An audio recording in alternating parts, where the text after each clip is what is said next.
Jimmy!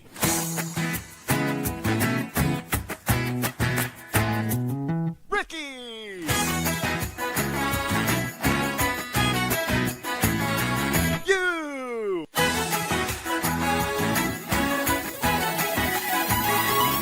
Smack Attack! Roll another blunt. Yeah. Oh, La da da da da da. La da da. La da da da. La da da da. La da da da. I was gonna clean my room until I got high. I was gonna get up and find the broom, but then I got high. La da. My room is still messed up, and I know why. Why, man?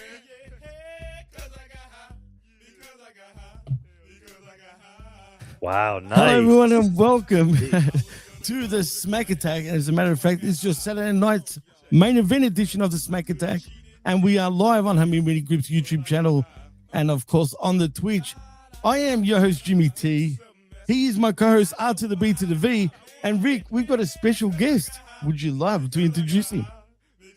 Well, Jimmy was gonna do the intro, but he can't, and you know why, because he's getting high. So, yes, ladies and gentlemen, I will handle the honors, our very special guest, because we are here, a Smack Attack special, Saturday night's main event breakdown. So when you got to go main event, you can't go any bigger time, big show time, than one of the gods of podcasting. One of the OGs, we love him. Welcome in here from the two-man power trip, Mr. John Paz, man. Welcome to the Smack Attack. Thank you for having me. HMG platform, brother. Thank you. Appreciate you guys having me. Great intro song there. As long as I pop to you, John, that's all that matters. Yeah. Hey, so for those that don't know, we'll give the Iggy. We'll do the unreal. Pull back the curtain here on the Smack Attack. For the last couple of weeks, so as Jimmy and I are doing the show here, I'm getting blown up here in real time over here from Paz. He's hitting me up, man. He's like, show's going great, but what's wrong with Jimmy? Where's he at, man? Where's his mind at? His eyes are bloodshot red. We know Jimmy is one of the hardest working dudes at HMG, but he can't be missing that much sleep. Why is his eyes that red, man? Right. So so actually this might be one of those undercover CIA operatives. He might be here from HR running some drug testing on you, Jimmy. Yeah. I'm worried now. He might be actually that guy from HR. But please, pause. I'm innocent, all right? Well, not totally innocent. You might be onto something. But not on the show. Not on the show. Not on the show. But I will say this. My camera tends to make me look worse than what it is because for whatever reason I look washed out. I look whiter than usual when I'm actually I've got a tan considering it's summer over here. But yeah, maybe that's why too. But then again, I am pretty zoomed in right now, adds 10 pounds of weed. Yeah, that's and the red eyes. Come it on. adds the red eyes. yeah, the red eye and the 10 pounds of weed. I'm embarrassed now, guys. Come on now. Fuck the NWA World Championship, the 10 pounds of gold. We got 10 pounds of weed over here, Mr. Jimmy T. Busting chops with kangaroos. That's what he does. But John Paz, before we jump in to some pro wrestling conversation, brother, hey, what have you been up to here for 2026? Again, one of the most popular must-see podcasts in the world of professional wrestling, the two-man power trip. Before you jump into what you've been doing, have you ever thought about changing that name since it's just you now? Well, it's me and whoever the guest is. So there is two men. It's always the two men. Yes. And you know who actually smartened me up to that because I wasn't smart enough to realize it on my own. Chris Jericho actually said that to me. He said, I'm the power trip today because whoever's your guest is the other member. So it's like, that is technically true. Even though there are some people obviously work behind the scenes and sometimes they can fill in, but that is true. But 11-year anniversary just came up this month. So I had Perry Saturn on. So got a lot of good stuff. A lot of kind of super rare guests too coming up on the show that I don't remember doing any pods before. So some good stuff coming up, definitely. So you do a variety of shows. You're known for these great sit-down interviews, really deep diving in. And honestly, man, I know there are some good historians out there. Nobody better than you, brother. I mean, it's just the way that you studied this thing. I praise. time you put into that. Can you pull back curtain, let the Army here? Would you seek out an interview like that? I mean, what is obviously you're such a fan of it too, but what kind of research, deep dive do you put in there to make sure the person feels welcome? It is comfortable opening up, just to open up all those faucets of their great career. I do like to do a lot of research. I do obviously rely on my own mental acuity, if you will, like my memory of it, because I've been watching it basically since the mid '80s, and maybe a tick before that. But I try to use my memory, but I do a ton of research. I mean, either you're watching stuff, you're reading stuff, you just try to pick up something, tidbits here and there. You just have to do the research before you get the guys on. That's just to me a no brainer. But I have seen some stuff out there where they didn't really know who they're interviewing, and I'm like, damn, like that's kind of crazy. But it happens. But you got to do the research, and I do plenty of it. I actually love it. It's actually fun doing that type of stuff. Right, that's what I enjoy with your conversations with the greats from the past. We so many times just see, well, I know you were in this area in the 80s, and they just let an open forum for, the individual start talking. Like, you are precise in the questions and the conversation. I think that really hits home to really open up the guests that you have to give us that great insight. I hope I'm not pulling anything back here, because I think we've talked about this on air, but a very cool project you got going on, writing a book about Bret Hart. Can you talk about that a little bit and some of the details and interactions you had? Yeah, so it's going to be coming out via ECW Press. Right now, tentatively, it's called The Era of the Hitman. We're kind of working on a title. Sometimes when you deal with the publishers and different things, they kind of they want to maybe lean it their way. But right now, Era of the Hitman, it's basically 25 hours plus at least talking to Bret, going over Bret. It's not just the history of Bret, because he has his own book. This is much deeper. This is much more about the artistry of wrestling. This is much more about the matches. Basically, I went to him and it was like, I think these are your best matches. These are this guy's best matches, and they were against you. And we kind of went over it, and he would break down the match with me. Like, I was like, hey, just watched you versus 1-2-3 Kid from Monday Night Raw. He goes, I'll watch it. Then, just from memory, I'll remember some stuff because I want to watch it again, and then we'll break it down and we'll get into it. So it's really deeper than just hey, I beat 1-2-3 Kid in an awesome match from '94 Raw. It's like he actually goes into like the whole background of the match, then what's going on in the match, the psychology of it, breaking down spots. It's so cool. It's so different. It hasn't really been done before. And I know he's had an awesome book with detail and stuff, but this is even more detailed than his books have been. Yeah, that's pretty damn cool, isn't it, Jimmy? I'm just imagining that, man. 25 hours just sitting there, just bullshit recording with Hitman, taking those conversations and transcribing them into the written style. Yeah, truly surreal, awesome. Unbelievable. Yeah. I've got Bret's first book, and that's a great read, for example. But now hearing that what you're doing, Paz, with Bret Hart, I mean, now I want a piece of this book. I mean, when do you think it will be released? I mean, is it so? It's supposed to be later this year, but it might be beginning of next year as well. Just because it's like a huge undertaking here. It's a big project, but we're well into it though, for sure. How did you get into it? It was just something you just came to your top of your head. How do you go about reaching out to somebody like Bret freaking Hart? What are the true icons that of the yeah. Just from being around forever, I know a bunch of people that know him, and I basically came up with this idea, and I was like, I don't know if I should reach out to Bret, but I'll reach out to a friend of his, and the friend will say, that's a great idea, you should go for it. So basically I did that. They said, this is a good idea, I'm going to forward it to Bret. If he likes it, he'll message you back. He messaged me back, I like it, I want to hear more. So we had a nice little chat about it, and then he's like, let me see more of like what you consider the great matches and why you consider they're great and stuff like that. So we were able to break it down even further. It's actually like just unbelievable, kind of just one thing led to another. It was like a snowball going down the hill there. It was awesome. Very nice. I'm looking forward to that, man. That's like a dream come true for all of us here in this podcast. Sure. A project like that is someone of that caliber. But outside of the interviews, all that, I mean, it seems like you're recording a podcast every day. Variety of things here. One of my favorite is the business of the business, where you guys go into the numbers. You really look at that other side of things outside of the creative and the bell to bell itself, man. So before we jump into kind of the happenings in the Blue Brand tonight, Saturday's main event, I did have some conversation I want to pick your brain on. I know Jimmy's been looking forward to it.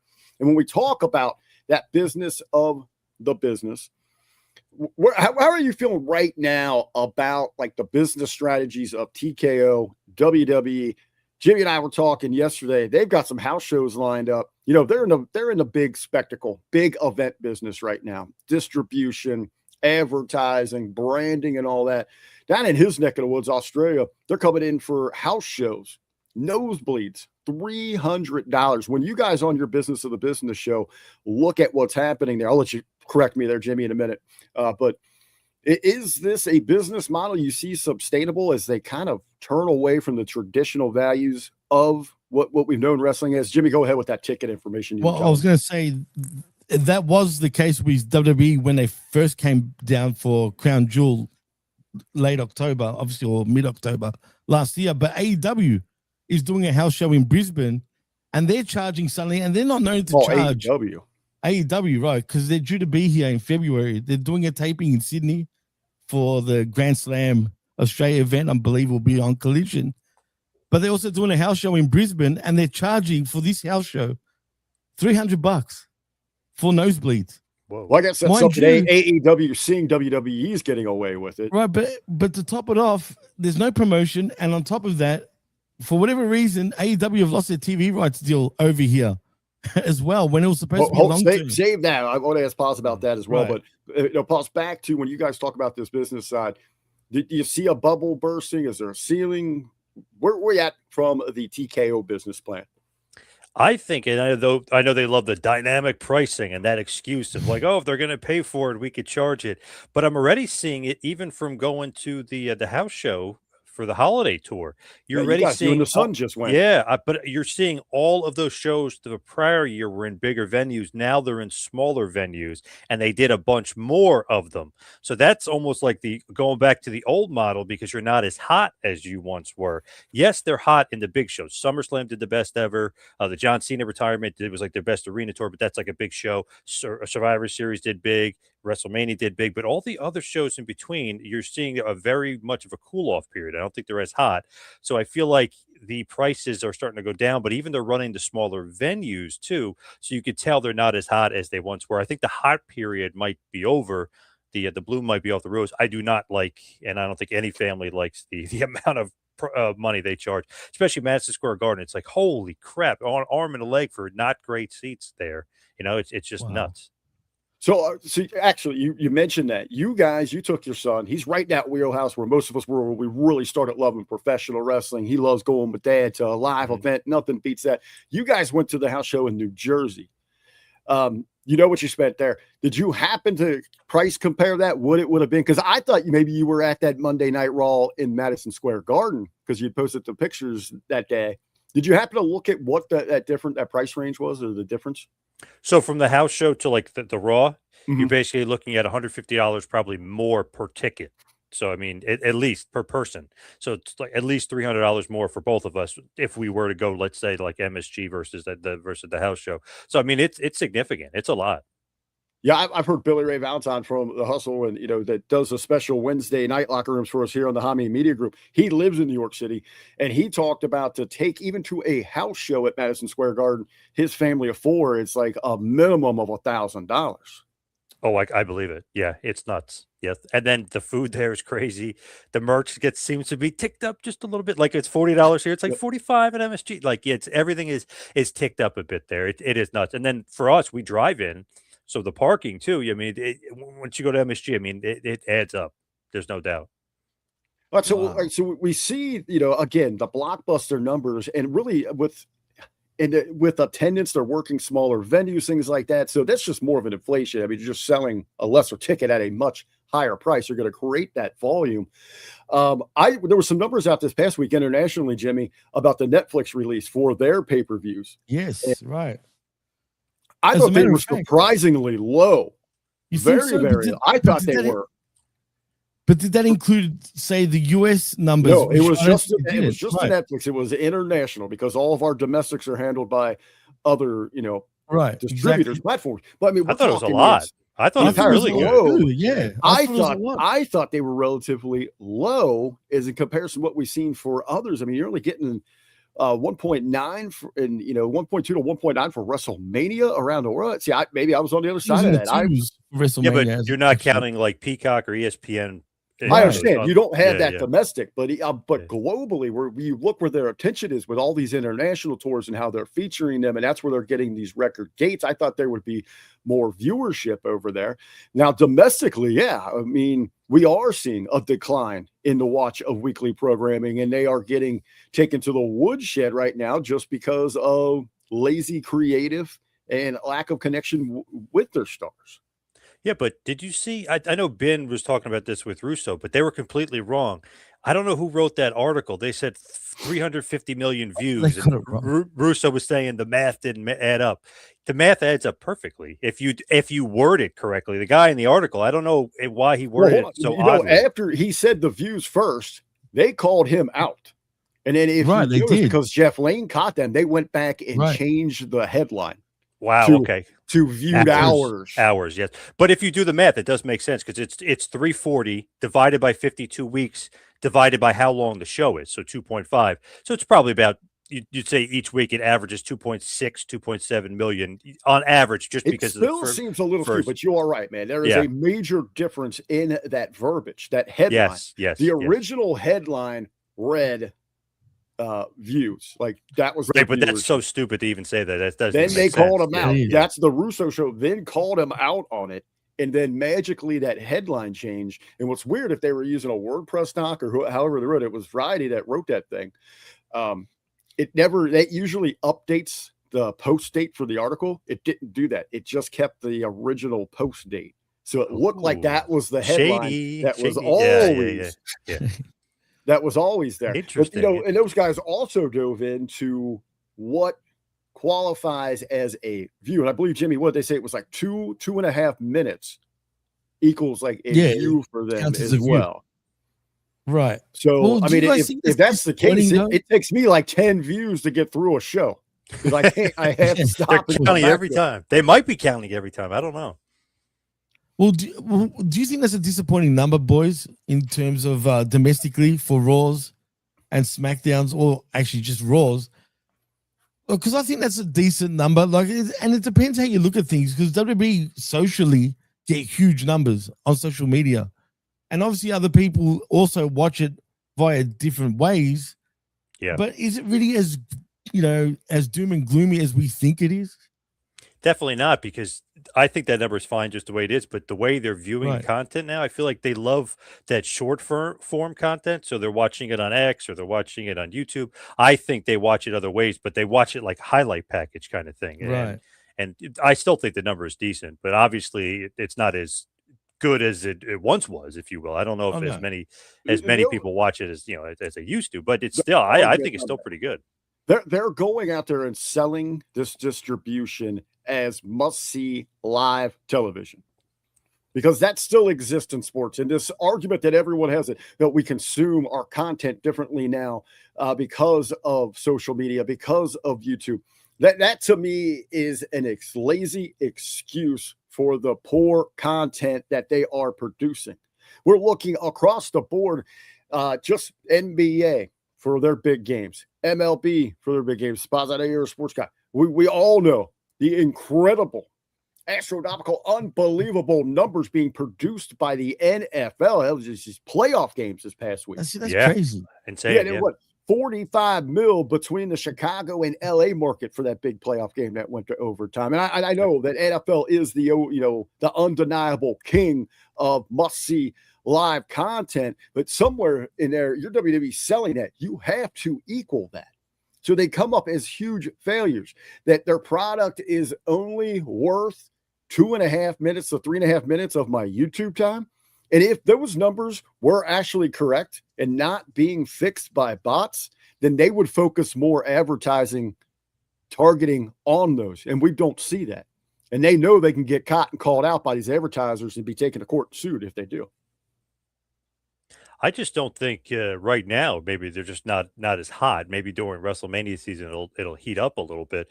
But I'm not just like doom and gloom about the numbers. I think they're fine, and obviously the advertising and everything else that they have pumped into it is obviously doing fine.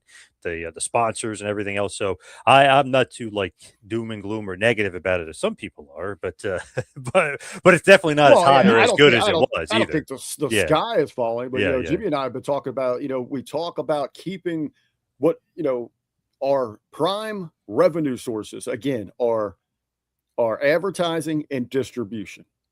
Outside of our gate, they still rely heavily on those gates now, but our advertising and distribution, my distribution partners, I'm pissed off if I'm them. Jimmy and I have been talking about this for weeks. I'm sure you noticed this, Paz. By the way, did you know there's a big event next Saturday called the Royal Rumble? There's been hardly a peep about this thing. Well, it's in KSA. Zero hype. It's over there in KSA, as they like to refer to it oddly now. Did you notice that, by the way? I'm calling it KSA. When the hell did that happen? I never. Oh no, they've called it that for a while. They have. I never noticed that. Yeah. I know it's Kingdom of Saudi Arabia. I never saw because it said KSA. I'm like, what KSA? I think they're leaning towards that though. It's just usually just say Saudi, but I guess they're moving around the different places. They're trying to clean their image up in every way, like literally. Yeah. So we've talked about this as well. Maybe they didn't do the mentions of it because where it's at. They know it is a bot show. They're just finishing up the damn stadium that they're holding it in. How risky is that, by the way? It's like, oh, by the way, we're going to start in January 1st. We're going to start building the stadium. The show is on the 31st. Like, how crazy is that? How the hell is that even safe? That would have bothered me. Yeah. What's worse? 100%. Not just the safety issue of it. What's worse, being the slave labor that has to build it, or the slave labor that has to sit and watch it? I don't know. Those fans seem like they're pretty into it, unless they have to be into it. You know what I mean? But they seem like they love it. Well, all right, Jimmy, I'll get your take on this one here before we get. But okay, they know it's a bot show. They might not want to tell the rest of the world, hey, we're doing business here with these guys that use, make mulch out of media and stuff. Yeah. But if I'm ESPN, I am furious. I am pissed. I just gave you bills to put your product on my platform. You better be promoting it out the ass. I saw today, Jimmy, UFC did an incredible job for their countdown just today for their debut on Paramount Plus. They've been promoting it like crazy. Yeah, even today, I was watching MTV on for a while. They had a countdown clock in the Big Bang. Really? That hey, we're leading up. Every commercial had something cool that made it seem you want to be a part of this thing here tonight. None of that do you see. I actually last week, Jimmy, I saw more advertising on the ESPN NFL games for the Royal Rumble than I did in a month from WWE. That's bizarre. That is really bizarre. I don't understand the motive behind that. I mean, we could all speculate and say, yeah, maybe because they're in Saudi. But is it really that? I mean, come on. I'm not sure. I think if you're these platforms, Paz, right, you're pissed. I mean, we just gave you billions for these deals, millions of bills, whatever the case might be for the different platforms. You better be promoting this shit. It's almost like they had too much going on. You know what I mean? Like they're trying to do Saturday Night's Main Event. They got Raw and SmackDown. They're feeding this and then I don't know. I feel like, which is nuts, that the Rumble almost like came too quick and they like didn't promote it. I don't know. Just maybe too much going on for them, but it's kind of weird. Could it be because they've already been paid out and somehow ESPN's even received something just to not to say shut up, but just to be cool with it? Because I feel like WWE already probably receiving this money. They probably felt like, what's the point of promoting it when no one's probably going to fly over? Even though I do think fans would go over. Believe me, fans will travel there. People do it. They would go Wouldn't there. Wouldn't that be all the more reason to promote how you can watch at home from the safety of the shores of the United States that he pushed the ESPN Plus app? It's probably cheaper flying over there than flying to Vegas and spending the money in Vegas. That's true too, because you'll be broke pretty much in Vegas. I mean, come on, let's be honest. I mean, but in Saudi Arabia, if it's a bought out show completely, then what's the point of even advertising it for people to even go over? No, because you still have partners you have to meet. Right, with the viewers, obviously, advertisers. Course, you still want to get people excited to watch this event. They've done little to nothing to connect to this. It isn't just about getting your butt to Saudi. No, no one cares about that. 100%, you're right. I think it might be a case of they think they're over and they're not. I mean, they should be kissing ESPN. This is cocky, you think? I don't know. Paz, I put this over as like one of the biggest deals the company's ever made with ESPN, not just because of the money value, just because they finally are rubbing elbows with that credit that they have so long earned for. You know, since the WrestleMania year, since Vince Jr. took over with it, they wanted to be seen on that level. You're finally with the mothership, the biggest, baddest in sports and entertainment, ESPN. I mean, they should be on their knees begging to be a part of everything ESPN is doing. It is kind of weird they didn't really build for it, so to speak. Like they couldn't even get Roman Reigns to come in and be like, I'm declaring for the Royal Rumble, pretty much biggest guy. They just had a video package for him on SmackDown saying that he's in the Royal Rumble. So it's like, wow, you couldn't even get Roman? Can't you film him at his house? Can't you send a camera crew there or whatever? Like they couldn't even do that. I think Cody Rhodes was like the only one that was really like, I'm gonna be in the Royal Rumble. Like besides that, did anybody else really? Everyone else has been in passing. Everyone else just kind of be like, hey, I'm going to do that too. It was Cody was the only one that came out, grabbed that mic and say, you know, that's another great thing. Ben and I were talking about this Monday about the possibilities for crossover promotion using somebody like a Tiffany Stratton as like a guest sideline reporter for, you know, a big game, NBA, football, whatever we just said. I know they had Nikki Bella at the national championship, which actually was freaking hilarious. She got roasted. I don't know if you saw that, Jimmy, by the Pat McAfee crew. Did you see it, Paz? Yeah. Oh yeah. Right. Yeah. So Jimmy's pretty like they're interviewing her. The McAfee crew does a little different. They're not in the booth. They're on the field. They're kind of like a watch along, just shooting the shit with the boys. He's got his whole crew there. And Nikki was like, well, I like football because, you know, in our sport, we know who wins and loses. And they just go like, oh. And like one of his boys, Cowboy in the back's like, it's still real to me. Damn it. It was just hilarious. Like, and they just like roasted her. But that's an idea, Pause, that would have been fun during one of those games, like run an advertisement that's like a promo clip of Roman announcing he's going to be in the Royal Rumble. Simple, for sure. Do it on an NFL game, you know, real quick at a quarter or at a break transition. And be like, by the way, we got this big event, ESPN Plus, the app, we can get all these. I think, again, it's because WWE thinks they're over and they're not, which kind of leads to the last thing I want to talk to you before we get into the happenings in the ring here. Jimmy and I have been talking about this last couple of days. I put out some posts in some different Facebook groups with just a simple question. WWE Unreal. Let me get your thoughts on it, Paz. And I want to know, who is this show for? Who are they writing this for? Who is the target audience? What are they hoping to accomplish it with it? I honestly have no clue. I guess like the real inside, super marks, if you will, like, like the marks, they can't get enough content. They just want more and more. But I watched every episode, first season and this season. I feel like it's an easy watch. It's just really smooth to get through. But I feel like looking back, I knew that, like the Seth Rollins thing, I had a feeling there was some sort of storyline for Unreal. The R-Truth stuff, while I was going on, I was like, this has got to be something for Unreal. And then boom, they were all filming it for Unreal. So sometimes it ruins the actual moments of the actual shows, because in my head I'm thinking, all right, this is like the inside baseball, like they're working the marks here or whatever, they're working the workers, and then of course it'll be for Unreal. So I think it actually ruins part of the show, but I really don't know who it's for except for the fans that just need the content, can't get enough content, they just love the content. I know some people think it's something for Triple H's ego. I don't know about that, but it could be. That's what I was saying, Dave. It's just because they think they're over. Jimmy, it's got an interesting point. I haven't really heard anyone say that it's for the super fan. Your thoughts on our talks over the last couple of days about it? Well, yeah, Puz does have a point. I mean, but the question was, and like we just said, who is it for? Because none of us could figure it out. And I think what Puz said is probably the best answer, because who else would they be catering to?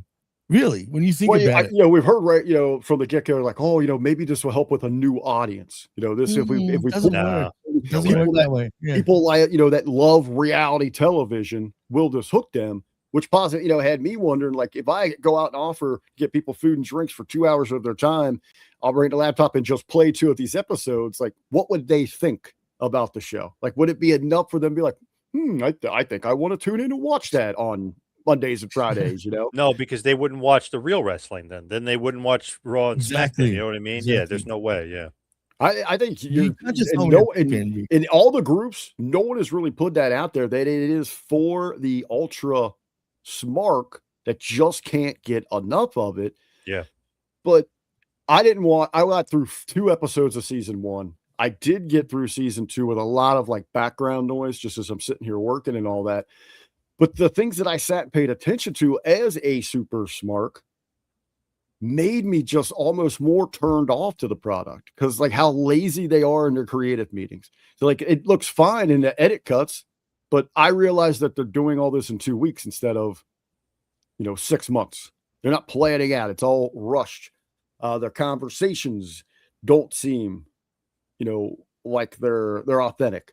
I look at that creative room. I understand why they can't write for minorities, ethnic groups, for women, because they're not really present there. One of the other things stood out to me, and maybe they're trying to work me in this sense of telling me we just don't see it in Chelsea Green. Well, to me, it said, you know what? That Chelsea Green is one of my favorite things to watch. She's the reason that I tune in here. And if you're telling me in your meeting you don't see it, then I'm not going to watch. Yeah. I think when they say that with Chelsea Green, I wonder if that's like to irk her. You know what I mean? Like to get her, like, I don't know, to break maybe. That was kind of confusing to me, because I was like, wow, she was kind of been like the quiet MVP that everyone thinks that they should push, or maybe that'll make the super fan want to cheer her and get her that push even more, like a Daniel Bryan type thing. We're like, oh, let's bury this guy. He's Daniel Wyatt. Let's bury him. Okay, now he's even more over. Okay, what the hell do we do? All right, have him beat Orton and then lose to Orton. All right, let's do it. Bury him even more. Let's have him get lose to Bray Wyatt, get knocked out early in the Rumble, and we'll be gone with him. Nope, ruins the entire Royal Rumble, and the guy just keeps getting over, like, screw it, we got to get this guy a title. Maybe that's what they're going for. I don't know. Remember, because you just felt bad for poor Rey Mysterio during that Rumble, because he was the guy that had to come out at 30, and everybody wanted to go crazy for Daniel Bryan. Why him? Wouldn't you put a heel in that spot? Like, why? Oh my God! Or would they just reject it? I mean, not just the booze, but Ray's popularity could withstand it. We weren't going to completely just hate on Ray for taking that spot. But yeah, your heart just went out like, oh, poor Rey Mysterio. It's like, yeah, so I threw it out there because I'm lost on it. Because to me, I guess once we understand what the point of the show is, then we can truly evaluate how effective it is. So if it's just for people that love the content, then... And I wonder, too, with Netflix, do they get any extra money from them? Because technically this is, 10 episodes of an hour piece. It's 10 hours of extra content. Are they getting any more money from Netflix from this? No, I think just to meet obligations. And they're trying to produce more content, because at the end of the day, it's about that watch hour. Plus that money. I mean, isn't it a deal where if they can back out of the deal at some point? In 5 years, I think, instead of making it 10 years. Yeah, it's like a 5-year opt-out. Maybe they're actually giving them more content just to keep Netflix happy for free. It's just so they, so they can stay on board and not think about maybe going back on that money. But who knows? Because it's interesting. We should find out if they actually got paid or not. But for whatever reason, and I'm glad you guys brought it up, no one really talks about that.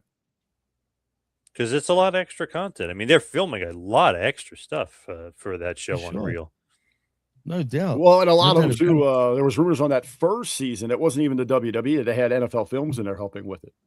Right. Peyton Manning was a part of it. His crew. On the ESPN, the outside the distribution here in the States, ESPN. Real quick side note here, and we'll get to the review stuff here and some of the headline news. But this is interesting. Jimmy had let me know ESPN has terminated before the end of the contract their AEW distribution in Australia. Which is odd. Do you know anything about the international business workings here with that? I mean, because we just kind of assume, hey, maybe there was something, one of the offices at ESPN domestic saying, hey, we don't want this international.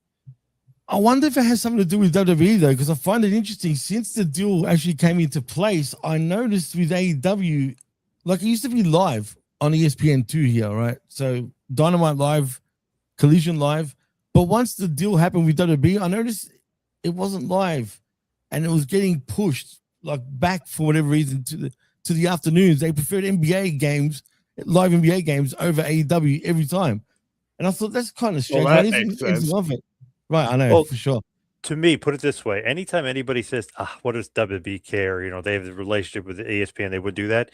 Think the opposite. Yes, they would, and Yeah. they don't even care. Of course, they would do that. I feel like 100% WB had something to do with that because remember Herb Abrams UWF back in the early Absolutely. '90s. I mean, it was like not even competition. I mean, they had Nah. cool guys and stuff, Old Herb. not even close to competition.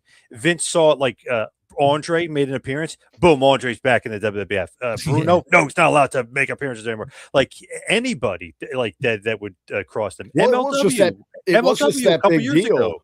Remember It was MLW? that big deal that Herb got lawsuit a that couple years ago. television distribution, which was so big.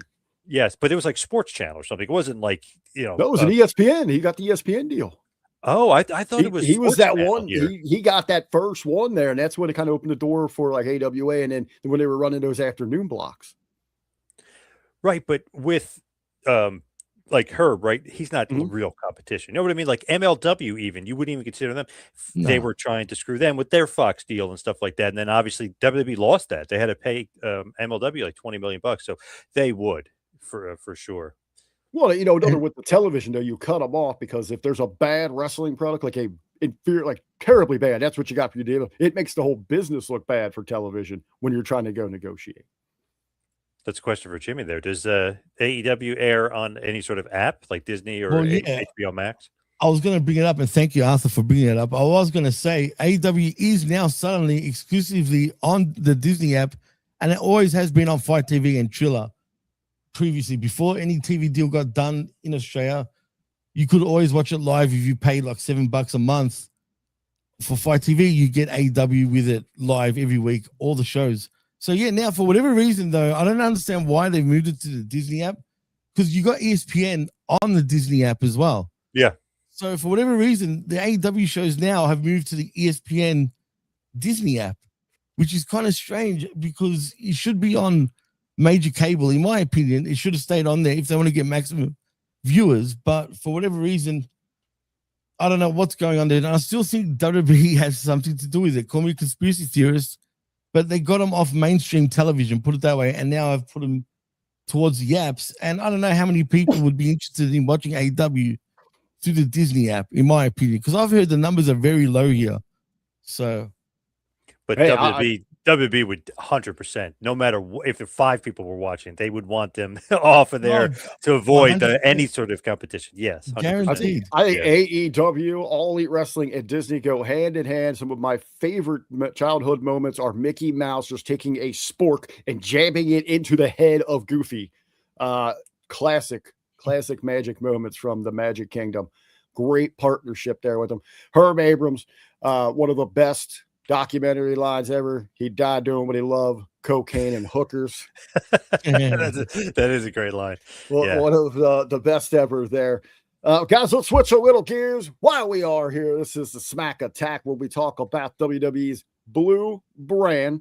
Not going to run through the entire show because a lot of it kind of pertained into setup for tonight's big Saturday night's main event. We're going to talk about that big card for you again. So a lot of that was just a little precursor. Both of these shows, though, coming from Montreal, Canada, the home of Sami Zayn, and that was evident. But both nights, they were loving it. Sami eating it up there with his hometown crowd, absolutely digging it into it. We'll do a few, though, of the news bits that came out of SmackDown. We'll touch on here. One of the big ones here is go through here. Let's talk about the tag team division over on SmackDown. Arguably one of the worst that's ever been in existence. But we have some new tag team champions. My Family Tree, they take possession again of the gold belts and still have the lantern. Jimmy, I know that you love My Family Tree. You have deep roots with them. Oh, yeah. You love picking their fruit.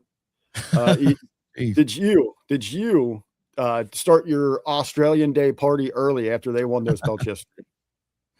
I was happy that they got him off those damn Wyatts, man. I'm sorry to say it. I love Bray Wyatt. I've said this a million times. But these guys, I'm sorry. I don't want to offend anyone. They don't have the talent to live up to what Bray was trying to do for me, including his brother. I just don't feel like it doesn't even fit WWE's motto of today of what they're trying to do with their presentation. I just think it just doesn't work anymore. So I'm happy that the MFTs did finally get the belts off them. And heck, where do you go now with these guys? Are we gonna have them feud now still over these championships? I got an idea for you there, but I know you are not so hot on the Wyatt Six there. Pause. Your thoughts on the Wyatt Six as it jumped the shark? Is it time to kind of put that stable to bed and move on from it? Yeah, I got to agree with Jimmy T on this one. It's long overdue. Without Bray anyway, it was very weak. I know it was kind of cool for a little bit when Uncle Howdy was doing the Bo Dallas and going back and forth in the videos, and it was cool editing, and they kind of made it cool. But we're so far past that now that thank God the MFTs won the tag titles and time to move on. I might be crazy on this, but I know it's my family tree. But I don't think MFT actually stands for that. No, I know exactly what it stands for. Yeah, me too. I was going to say, yeah, exactly. Yeah. MF and something. Yeah. So so I was like, my family tree, but I know that they said that, but I was like, that's not what it means. But yeah, obviously family friendly. We got to be family friendly. But to me, I love Solo and I love Tama Tonga, so I don't mind this at all. But who the hell are they going to feud with? Because hopefully it's not the Wyatts. I'm kind of done with it. Well, Q Potter asking where the Profits. Supposedly they are just off television, so to refresh them because that's how we do things in WWE. Right. You have to hide things. I can't miss something unless it's gone, I guess. Instead of creating something that's captivating and connects with them, we just hide them. We tuck them away for a little while. Let me ask you this, though, gentlemen. As we're heading into WrestleMania season, you want some high-profile matches. They're going to grab that attention. On one side, we've got My Family Tree, a spinoff of the Bloodline as the tag team champs. On the other, they got some tag team belts. How about we unify them bad boys at WrestleMania? It needs to be done. Yes. ASAP. I think that's the right story. Solo versus his brothers. Again, kind of bring that back full circle. It writes itself, doesn't it? Yeah. And there's no other real, teams out there, right? I mean, Tommaso Ciampa's gone, so there's no more DIY. It just feels like the tag team division is pretty weak, just as it is. Probably Machine the worst Guns, ever. where the hell are Machine Guns? Yeah, I was going to say the same thing. They're in AAA right now. Yeah, weird. They've all run through this cycle. I mean, where it was just throw everybody at the screen, and then most of them are still trying to compete for the U.S. Open Challenge. That's where we got Fraxim and all that. Speaking of that thing. And we've been getting some good bell to bell, if that's what you're tuning in for. Sometimes, I'm more of storyline character. I forget people just like the movesets and rope work. They've been doing that with the U.S. Open Challenge. Plus, I've been critical the last couple of weeks with it, though. To make it work like the Cruiserweight division, it needed to go off earlier in the show, establish wrestling early. They've been burying it late in that 3-hour marathon. I was glad this week we saw a little Dragunov round 3 here with Carmelo Hayes, but it was the first match on the card, which I thought was refreshing here with it. Your thoughts on the U.S. Open Challenge, the mid card there for SmackDown? It is, I don't know, lazy booking, I guess you could say a little bit. When you do, let's just do an open challenge for the U.S. title and then do the same thing with everybody that wins it, kind of comes off a little bit like lazy booking. But I like Mello. He's actually kind of surprisingly, he's gotten over as the babyface. The crowd's really starting to dig him. I like Dragunov. In ring, bell to bell, I think he's great. I like just the way he carries himself and presents himself, even backstage with those suits on. He looks good. I like Dragunov. I just don't know if he's connected as much with the crowd, but giving him those matches actually seems like that was almost like getting him over a little bit. And I do like that was the first real match of the evening. The crowd seemed to be pretty into it. I like how Miz got involved, so I do like it. My only thing is, though, and I know other people have spoken about this before, though, Mello wins the U.S. title.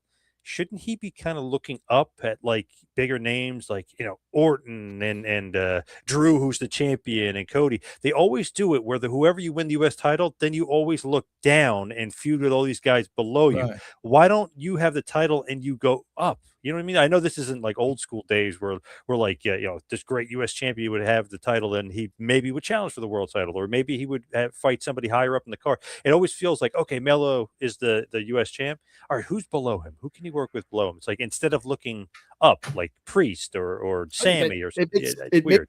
With the open challenge because it's not a thrilling surprise. It's always Johnny Gargano is here. For the third time. If Wesco Brandon is still in the chat, he might let you have it there, Paz, for putting over Dragunov talent-wise. I know Brandon And I agree with Brandos, man. He cannot sell for shit. Doesn't let heels get heat. Moves way too quick in there. And he's got that strong style, if you will. He's like trying to be too tough, if you will. Yeah, he's a babyface. He should sell more. Yeah, I agree with Jimmy's too tough. He's strong style. Jimmy, what you think about this match is we continue to watch the U.S. Open Challenge. The match was great. And like what Paz said, I mean, Mello is starting to come into his own as a babyface, which I actually doubted him. I didn't think he had it in him to actually be a decent babyface, but he proved me wrong. He's actually doing all right. And I think there's a lot of money, pun intended, with Mello. I think you can do a lot with him just as long as they don't over push him, like, shoving it up into our faces all the time. But as far as Dragunov goes, he's starting to remind me, he's going to sound silly because really they're nothing alike, but in some ways they are. He's starting to remind me of Sheamus, like a modern day version of Sheamus in the way he wrestles. He loves being very snug and he expects a snug back. I mean, look at him. Yep. He's always got like a black eye or something, with him. And that's what his son has sort of remind me of. But what's the ceiling with Dragunov? You know what I'm saying? I just don't see him going past that upper mid-card level. Well, if there is a ceiling, can that little guy touch it? That's the question, right? No. Can he jump up there? Can we get him a trampoline? Yeah, but RBV also didn't like Gunther. Keep that in your back pocket, Jimmy T. He also didn't like Gunther. I never said that. You have to go to the archives. I never said anything like that. But totally threw him under the bus. Hold on. I'm just trying to replay in my mind if I did say it. I don't recall saying anything like that, but here's my thing with Carmelo Hayes. But Paz, you're saying, as a U.S. champ looking upwards. Remember the cool days in the magazines when you get to after you go through all the cool articles at the end, maybe you skip to it, you went to the rankings. Yeah. Like that U.S. was always the number one contender, or you had the IC, whatever second tier was the number one contender, which always threw me off then. Like, why isn't this guy getting a match? If they're the number one contender, you rarely ever saw that. The first one I remember was Warrior. Yeah. You're right. And that's they did run that angle where Rick Rude said he left WWF because he was always the number one contender when he had the IC, but Hogan was dodging him. So right. That's what he said, I'm leaving. Right. So he said he was leaving. I just want to quickly point out, because Paz, you actually brought up a great point. Why is he always looking down and not looking up? I mean, if you're the US champion or the IC champion for that matter, like you mentioned Warrior, for example, right? If you were like the IC champion or the United States champion back in WCW days, NWA, you're that number two guy, you were that workhorse guy, and you did possibly get it. I mean, correct me if I'm wrong, but if you were the US champion, you were number one contender to the World Heavyweight Championship at one point back in the day in WCW. So technically, yeah. Right. So why aren't they doing something like that? That will elevate the belts completely. Because wouldn't you, like, let's say you're Carmelo, it's like, man, like Drew McIntyre, you're on my list. Like I'm looking, and then it's like, no, you're wrestling Nathan Frazier next week. Yeah, you know what I mean? It's like, what the hell is going on here? The guys that can't get it right in tag wrestling are supposed to be challenged this for. And I told you, Brandon was going to let you have it. And RBV, I don't know if you saw Unreal. Unreal kind of breaks this down too, where you could see them creatively, they're doing exactly what we were just saying not to do. Like Road Dogg was like, well, they could feud with it. And he's like, they're looking at their list and they're naming all the names below. Like they said, Chelsea Green, then they mentioned all the people below. So I was like, man, even creatively, like they're literally thinking the opposite way they should be thinking. That's bizarre to me. Yeah. Totally bizarre. Absolutely. Also, we've got some other developments we saw play out on SmackDown. It looks like she's got her intentions. We don't have a match set up between them, but for the Women's Rumble, Jordynne Grace has announced that she is going to be entering that match. Not just enter it. She intends to win it, and she's going to be coming after Jade Cargill. So we get the interaction there on SmackDown with Did you notice something Jade. About that, RBV? Sorry to catch up. Did you notice something about that? When Jordynne Grace on SmackDown after Jade Cargill beat Chelsea Green, Jade basically says, she goes, "Who are you? Who are you?" to Jordynne Grace, and people in the crowd were like, "Yeah, who are you?" Like they were like agreeing with Jade. And I was thinking to myself, I was like, they probably don't know who she is. You know what I mean? If they're not, super fans. Yeah. So Jade is kind of like being like, who the hell are you? And the fans are like, yeah, Jade, who the hell is she? Well, it's funny because Jade just playing, the great heel there. Like, who are you again? Exactly. I met you a couple times, but that even it speaks to go back.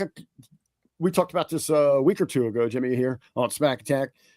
The debut when they introduced Jordan Grace in the Rumble and how they put her over was magnificent. You hit Pat Mack like, Absolutely. I got to be honest, I don't know much about her, but if this is TNA's champ, wow, they have got a superstar. And she looked amazing. Then they sign her over, goes through NXT, which again, we know we can look at the numbers. Only a small portion of the general WWE audience is watching that.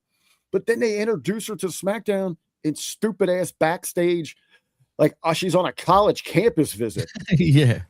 That's essentially, there wasn't anything about packages about her transforming her body, her workout regimen, how powerful she is. It was just her talking to Aldis in the back. And now she's supposed to be challenging for the title. I mean, no wonder there's no connect or no one cares. No, and it's their fault. I mean, you know what she comes across right now? Like, what is she, an assistant to Aldis, pretty much? No, she doesn't do anything now. That's what I mean. She's always there around him, one way or the other. You know what I mean? But yeah, you're right. It's a waste. It's a waste of talent. I don't know if they expect everyone to know who she is, but like Paul said, they don't know who she is. So at least give us a vignette, give us a package, something. Oba Femi's been getting a vignette every week. On Raw and SmackDown. Do the same thing for her. Yeah. Which is even weird about that. I mean, it's almost seems ass backward to me, like they don't really know where or when to introduce him. Because you got that awesome match with Cody, and then it's like, oh, he's coming. Like, you've already showed him to us.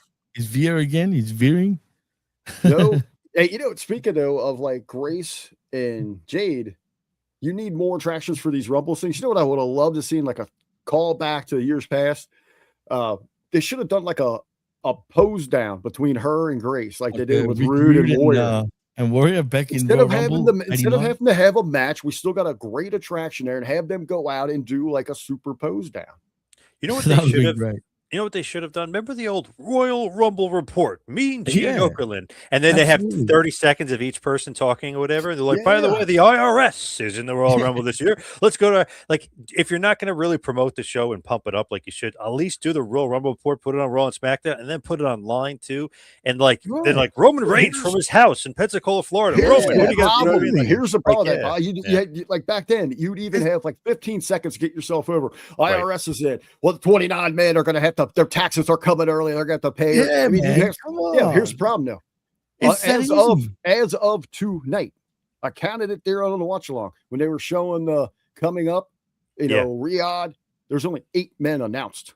Yeah. Yep. That would be the shortest and Royal like Rumble women, control center. There's 12 women and 8 men announced. That's disgraceful. That's bad. So maybe what maybe it was 10 because they did have some silhouettes at the end one where they couldn't even fill out the last block of women. Right. That was weird. Right next to Jordan Grace or Bliss and Charlotte, there was like an empty spot. Hey, well, if Mr. Russo has dubbed him the king of pops and we're about surprise entrance, right? So we're going to have 22 people we have no idea who's coming into the Rumble. I actually agree with you, Rick. I think no one's going to have any idea. I mean, do they get GCW or anything like that in or JCW, obviously through YouTube, but in Saudi Arabia? Would they know anything about the independent scene? No way. No. I was thinking this though, as I was watching on the WWE YouTube, they've got the nonstop cycle of Royal Rumbles. Right. And it was the one before WrestleMania 25 or something like that. And Hacksaw came out. And you get the big USA chants. I know he's in bad health tonight. He's still with us, right? Yeah, of course. Okay. Yeah. If we can get him over there, I'd love to have Hacksaw come out to see if we can get the Saudis chanting USA. He was actually in my neck of the woods on holiday with his wife actually recently. Okay, all right. So we can travel internationally. That's even better. I don't care where you put him in. You can just have him come down, have the board and the flag. Just see if we can get their stadium to start chanting USA. Just for that visual. That is the pop. And then he can just eliminate himself. I don't want him taking any bumps, getting hurt. Give me some Hacksaw. Give me the USA chant from the Saudis. That's a money moment there. Imagine it. Come on, tough guy. USA. He starts, stomping the foot. I love it. Real quick on the women's front here, and this will transition into Saturday night's main event. We did have a number one contenders for the women's tag team championship. It was a triple threat. You had Shar and Bliss in one corner. You had who else am I missing there? Jackson Legend. Jackson Legend the Glamorous Disasters. And then you had Sven Julia and Purse in Boots in the other one here. Kind of a steal here that they gave it to Julia. And I can't think of her real name. Purse in Boots. Kiana James. Gimmicks. How do you not know that? Oh my god! Because I always call her Purse in Boots and Gimmicks. I don't ever use her real name. I got to be honest. I love Julia and Kiana James. Maybe not for the wrestling, but I do love those two. I think that they're an easy watch for sure. Oh, yeah, definitely an easy watch part. Yeah. But that would say, just look at it. Just look at her. Yeah. Well, that's what the vet would say, right? Just look at it. Well, Jimmy, all right. So you're a big fan. You've been trying to tell me why I should care about Julia for months now. You know, how great she was in all these past endeavors that she did. I just don't see it. There's no connection here in WWE. They've done her no favors creatively. Putting a belt on her has done nothing. Now, Jimmy, with this, though, this is the second week in a row, though. They've had some big happenings, but it is James that gets the spotlight over Julia. Yeah, they don't know what they've got with Julia. Honestly, they really don't. They're trying, but they're not really trying hard enough. All they're doing is giving her wins, hoping that the fans will be like, yep, we're going to get behind it because she's a winner or whatever, right? But they're not telling us who she is at all. Again, how's the fan supposed to get behind someone if they don't know who they're following? You know what I mean? Like they don't know. Like, what is she to these, to the casual fans? Is she an assassin? Is she a ninja? What is she? You know what I mean? What is she, Paz? What am I missing here? I don't know, but in Japan, apparently she was, a great technical wrestler and one of the best in the business. Yeah, I'm not like a huge women's wrestling fan just in general, but I've seen some stuff for her. And she did some like amazing stuff over there. And she looked like the crowd was into her. Looked like she was super over. But here, you can't just show up and be like, oh, she was big in Japan. The U.S. fans, for the most part, don't care about that. You know what I mean? Like, it's not going to really have an impact on them.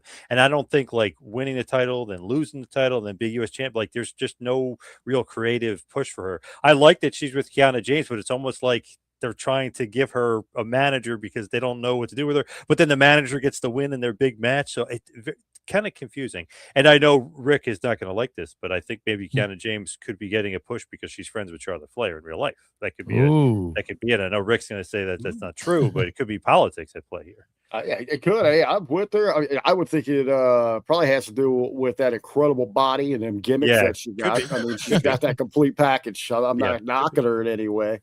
I still think there's not a connect there with it. Kind of goes. We were having a conversation on the watch along here with Brandon, Pierce, and Jimmy and I about the disconnect. You know, it's easy to just say, oh, they don't know how to book Asian talents and all that. So I asked the guys, like, that's not always that easy because there's a cultural conflict. You know, what works in strong style over there doesn't translate here at all. And it is kind of hard to figure out which of those characters and how do you relate that to a Western audience. It is interesting. Like Io Sky got, I know we're kind of jumping ahead, but on Saturday Night's Main Event, she got one of the biggest pops. Like in every move she did, she was getting ginormous pops. So like it might just take some time for Julia, but obviously it worked for Io Sky. I mean, she's super over. And Asuka, forget about it. Now Asuka, I mean, as a babyface or a heel, she's always one of the most over females. So it's kind of interesting. Maybe you just got to give her a little bit of time and some good direction, but also it seemed like Io had better storyline, you know what I mean? At least they gave her a little bit more. They connected to the fans too, whereas Julia's not connecting with the fans. That's the problem. They're more personal if you get where I'm coming from. Jimmy, let me ask you this because I know you're kind of into these genres a little bit more. Is it because Asuka and Io had more of an anime presentation? And that's the West can relate to that. I mean, we know absolutely Sailor Moon, Dragon. We know those. If you notice, Asuka does dress like different anime. Like, for example, I'm a big fan of a video game called Yakuza, right? And there's a main character in that game where she dressed up like that character exactly, totally. And I'm like, I saw what you did there. You know what I mean? So, yeah, I think there's a big part of that does appeal. Plus, there is a lot more character to them. They seem way more seasoned. They know what they're doing. They know how to get themselves over. And that's, I think, the big difference with Julia was Julia maybe should, I don't know if she's scared to do that, but maybe go outside the box if you need to. Do something for yourself and try to get over. I know WWE hate when you do that, but if you're in the company trying to get yourself over, surely that could be a good thing, right? It could be comfortability too. Maybe it's something on That her too. end too. You know what I mean? Right. Because even Okada in AEW, I know I'm going off on a tangent, but everyone's like, "Oh, he's not as good in AEW." I was just watching his Wrestle Kingdom match against Tanahashi. I was like, "Is that the old Okada? He's awesome again!" Like, what the hell happened? Right. So, I don't know. Maybe it's like a comfortability thing with the Japanese, or not. They're not so comfortable. Not sure. It's interesting because I feel like she's got everything. She's got obviously got the looks, obviously got the athletic ability. She can work, but the promos, so like that's going to be a little bit issue. That's why Keanu James is there. So I know it's weird. It's like a comfortability thing, maybe. I'm not sure. It's got to be comfort for sure. Is she walking on eggshells? Does she feel like, she's not confident enough? I don't know, but she's really got it in her. It's just how WWE is presenting it. It's just not working. How to book the Far East town. It's not a Chinese riddle. It's a Japanese riddle. Yes. Have to figure out there. Gentlemen, let's shift our gears. Let's look at tonight's big event. Again, back again, night 2 in Montreal. 4 big matches on this card here. Tonight, they are fighting for legacy. They're fighting about that passion, that heat. They're fighting for opportunity and championship gold. Again, 4 big matches. We're going to run down them.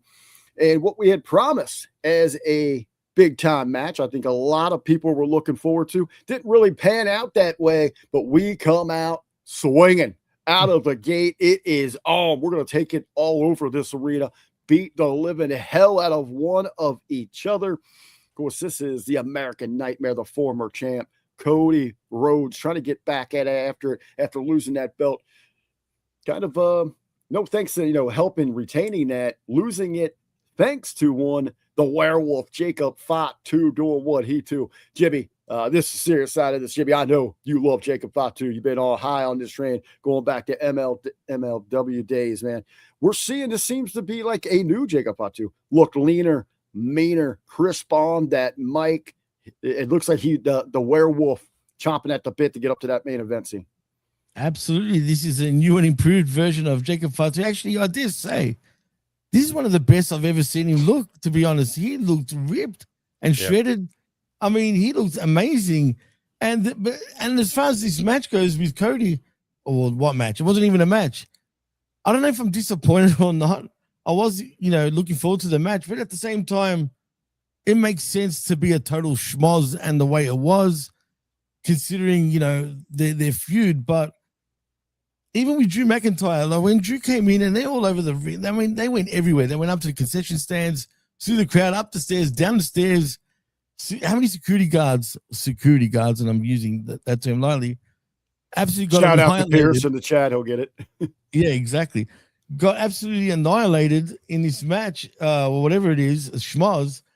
And I was a little confused with Drew McIntyre coming in and just throwing, Fatu off Cody. I was expecting him to go straight for Cody first, but I mean, it was just a schmoz. I mean, what else can you say? It was a fun fight. schmoz. It was a fight, Jimmy. It was a fight. It was a fight. Whatever. I know you not disappointed, but you were a little taken that we didn't get the actual bell run on this one. So I like the crowd was like nuts for it. So everything they did, they were nuts. First of all, it's like a not a dream match, so to speak, but for like modern day, you could be like, wow, Jacob Fatu is wrestling Cody. This is great. First time ever, even though technically it's not the first time ever. They had a dark match when Cody was champion about a year ago or so. So they're not really technically the first time ever, but you could say that on TV because it was on TV for the first time ever.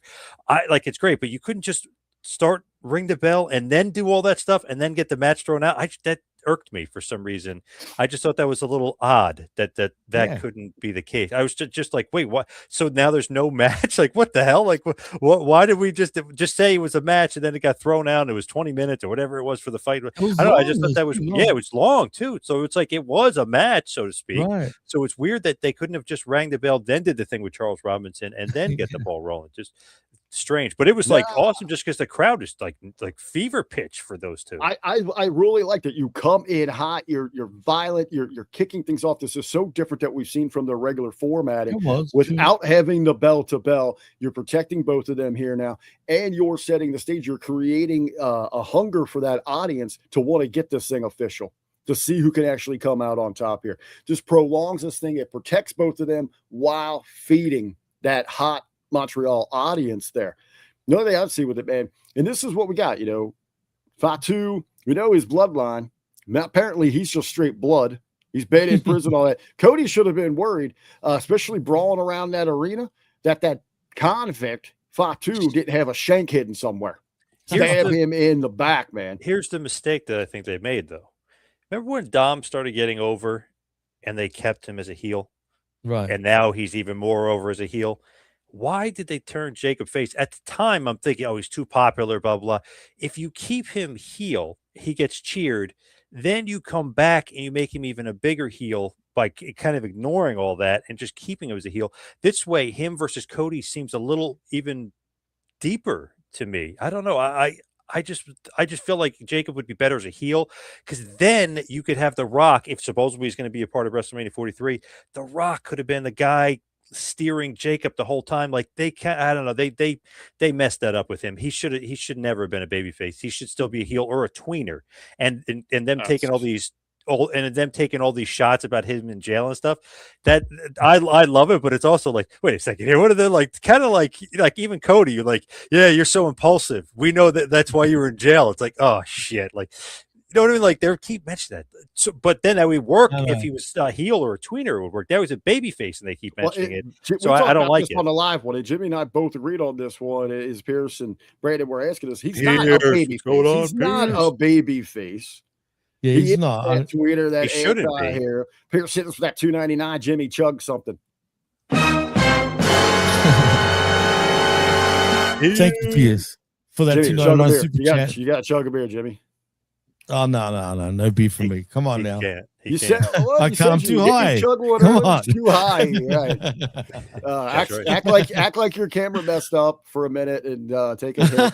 And then tell us you're not smoking weed on the side there. But yeah, I could see that. We want to lean in, just keep making him more vicious and vicious here. Are you guys surprised though at how this thing finally gets broken up with Drew putting himself in the middle? Yeah, that's so weird to me. And I saw somebody wrote that which I keep reading the rumor that's Drew versus Cody versus Jacob Fatu in a 3-way for Mania. That doesn't feel like a WrestleMania main event match to me at all. Hopefully, I'm tired of these triple threats. Yeah, and hopefully that's not true. But Drew was also. Jeez, Pierce, come on now. But Drew's also feuding with Sammy, and he's part of the main event scene. So I was shocked to see him come out here. I thought that was a little odd. It's kind of cool. The champion has many feuds going on at once, but it's like, wow, that's kind of like overkill for Drew. He's going to come out at the end and come out here. I was shocked. I mean, it ended well with him taking both guys out, but it's like, man, what's going on here? Drew's getting. Hopefully, this isn't some sort of triple threat. And my God. Sammy, he better get nowhere near that winning. Oh my God! Better not. Let's talk. Hold that. Hold those. We'll tease that for the last because I want to talk about some situations going out of this thing from the main event. I say the main event's up, but situations going forward. Our match two, we kind of talked about women's tag division. We have new number one contenders we found on SmackDown, which Fanjolia in-person boots. Question was going to be, who were the champions that they were going to be facing? We had coming into the match, the reigning champions, Rhea Ripley, Io, Sky, doing their thing. They were facing the Judgment Day. This match was a little interesting to me. I thought maybe we get some story played out here with the Judgment Day and how the match goes down. We do have some outside shenanigans. Raquel Rodriguez shows up. Big Mommy Cool does her thing to get interference to help her squad out, but that is answered by Stephanie Vacure. The champ comes out and runs off the monster heel there to reset the odds, even them up here. And then as Liv seems to have Io hit for the pin, she doesn't see the tag. Rhea comes in with the big boot, hits her big devastating finisher. The champs retain here. Poz, I'll start with you on this one. Did you have expectations going in? Enjoy the match, maybe some fallout. Literally no expectations going in. The crowd was super into it. It's actually a good match. And I thought predictable winners, but they have done such a good job. Who's ever laying out these matches, if it's Chris Parks, if you will, if it's Abyss, if it's Bobby Roode, Shane Helms, whoever's laying out these matches, they do a great job of like, oh wow, I definitely thought Ripley and Sky were going to win, and then then I was like, oh, I guess Judgment Day is winning this. And then I went back. I'm like, okay, they are Ripley. And it was like a good tease, like good false finishes, smart finish. I like the way to get Raquel involved. But I did notice something. I don't know if you guys noticed this. There was a couple receipts involved in there. Io hit Liv pretty hard. Then Liv like decked Io. Then Rhea got hit a little bit too hard. So she then was a little extra stiff with Liv. I just was like, wow, this is getting a little bit more physical than I thought from these girls. And just another sidebar, man, how the good looking is Liv and Roxanne as a tag team. I mean, I love this team here. They're great. But to me, good match. And I actually was like, oh, of course they went over, but the roller coaster of it made me kind of like question it. So a great match, just as far as no expectations going in, kind of blew me away just as far as, wow, like I thought Judgment Day actually had it won a few times. Which usually doesn't happen. I thought the finish was a little wonky and all that. Jimmy, your thoughts on this ladies throwdown? Well, I know we were kind of shitting on it while we were watching it, but honestly, I did think it was actually possibly the match of the night. There was a lot of receipts, and I don't want to say botches, but I guess receipts is the best way. Did you see the Hurricane Rana that I'm pretty sure it was Liv did to what's it called? It was to Rhea. Roxy put it on. Oh, was it Roxy? Okay, I can't remember, but it was one of them. But anyway, Rhea landed right on top of her head, man. I mean, like spiked, which I thought, whoa, that was a bit hectic. But you're right, Paz. There was a lot of weird stuff going on in this match. I don't know if these four women like each other or they just seem like going hard, but there was a lot of things like that. So I'm glad you pointed that out. I kind of don't mind when it's a little wonky or stuff like that because it makes it seem more realistic to me. Anyway, it makes the actual. Because sometimes I'll watch some of these matches and it's way too smooth. I'm like, man, they practiced that. You know what I mean? Like, so I like that. Even Roxanne. There was a move in there, like I think it was when she hit her on the head, like it didn't seem smooth, and then when she sold it and she fell out of the ring, I was like, exactly. She fell right out of the ring. Yeah, I was like, oh, she might have got her on that one. Like I know I like stuff like that because it makes it seem more authentic than like, oh man, that was rehearsed. And she was gone for quite a while too before she got back into the match. She laid out. Well, then you had the double team in there, you had the heels double teaming, which works there. But I 100% with Paz on that. When you got everything too crisp, too forward team. As big of a Rhea Ripley fan as I am, but I'm just curious. Absolutely, absolutely. I'm a big fan of Rhea, of course. I mean, I'm known to shit on my own countrymen, apparently, but Rhea's not one of them. He Rhea Ripley's that bong left and right. That's what he does, man. So he's all over hitting that. I see what you did there. I didn't really care for the finish on this thing. The heels getting look like they're getting it on the. The one that sells for the babyface team. It looks like they got her with like some kind of hot tag instead of like they didn't see the blind tag with it to come in and get the boot real quick finish there. And I really do believe Liv taking that pin is the wrong move in this match. That was the wrong move. I agree. Where she can go, her star power. That was shocking. That was shocking. And it's just me, but did they tease a little turn with Liv and Roxanne towards the end with the hot tag? Like when Liv came in, because the way the camera angle was done, it was like almost trying to. What a hot tag, but I mean, whatever a tag there, but it was hot tag towards the end of the finish, and it wasn't a hot tag because she lost. She got pinned right after it, so I'll take that back. It's rare that anyone in WWE gets a hot tag correct. So I mean, I know that wasn't the case. Believe me, I worked with Ted McNailer in a promotion for a year and a half, and he bitches about hot tags left and right. I know hot tags. Interestingly enough, when we were at the house show a few weeks ago, the War Raiders were wrestling Bronson Reed and Braun Breaker. Reed and Breaker were the baby faces. They did the hot tag with the crowd amped up, and Reed, Reed did the Robert Gibson. He's reaching for the tag, and Breaker got the hot tag, and the crowd went nuts and was barking and stuff. Wow. So I was like, wow, that's interesting. The guys you would think would be heels, or they're testing something out. They were the baby faces, and Breaker got the hot tag. And he ran the ropes 1,000 miles an hour, and everybody was going crazy. And then which eventually led to the spear and the win. But I was like, wow, that's kind of like that. Probably was a lot of fun to see him spear one of them fat bastards. Oh yeah. That would have been awesome, actually. I was like, wait, wow, a hot tag to a guy that's supposed to be a heel? What the hell's going on? So they were working babyface, basically, Reed and Breaker. They're testing something for sure. Yeah, how did that match start out? I mean, did they do like a switch in the middle of that? Did the Raiders come out like No, the Raiders attacked them from behind kind of thing. Like so they were babyfaces from the beginning. They were okay. Yeah. Yep. Interesting. Yeah. Some insight there, Jimmy. We're getting the inside scoop here, brother. Yeah, absolutely. Thank you, Puz. Beware with Breaker. He might be maybe not long for this heel thing. Well, that also might be the last time that anyone has seen the War Raiders, because their last couple outings on television have not been all that great. And speaking of last time, we might see somebody.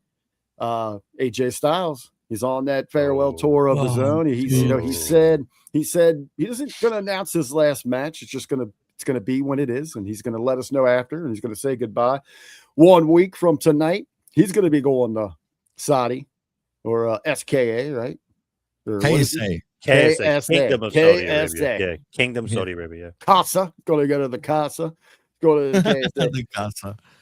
Might be his last match. He's taking on Gunther next week, but tonight he took on Shinsuke Nakamura. They set this match up last night on SmackDown. To me, a little disappointed to have such short notice on this thing. Such a great rivalry around the world in professional wrestling. And said on the watch along, this is something I would have liked to at least had a month, 2 weeks at least, a month of build on.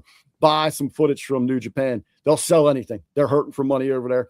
Let us see the story that these guys have told over the years, the great matches from Wrestle Kingdom, the great feuds that they've had, even inside the 10 years that AJ has been in WWE with Nakamura. Let us relive that. Not just the, oh my God, he's wearing a mask since the first time he wore one when he took it. I don't know. Give me more from this thing. Match itself, though, these guys do go out and deliver. They tell the story out there with Nakamura getting that knee hurt.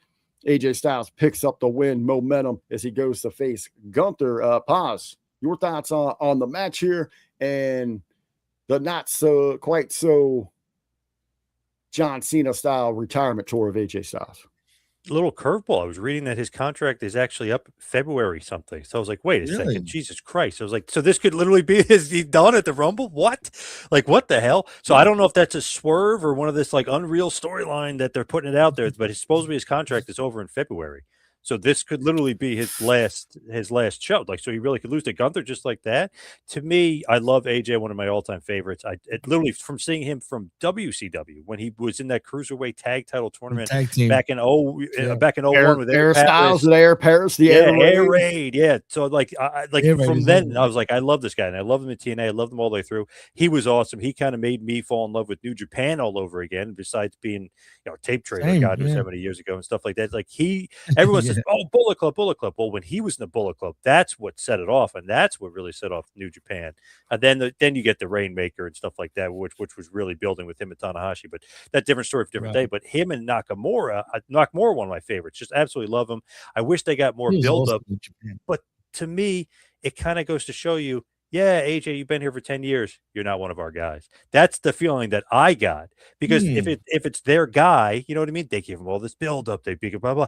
We'll give you 1 day build-up, and then we'll put you in a match with one of your legendary opponents that you had a WrestleMania match with, for Christ's sake, and obviously all the stuff in New Japan. But it was like, it kind of showed me, it's like, you're not one of our guys.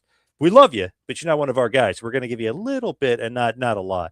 That's got the feeling I got. But this was my favorite match of the night. I loved it. I just loved their style, the way they go at it.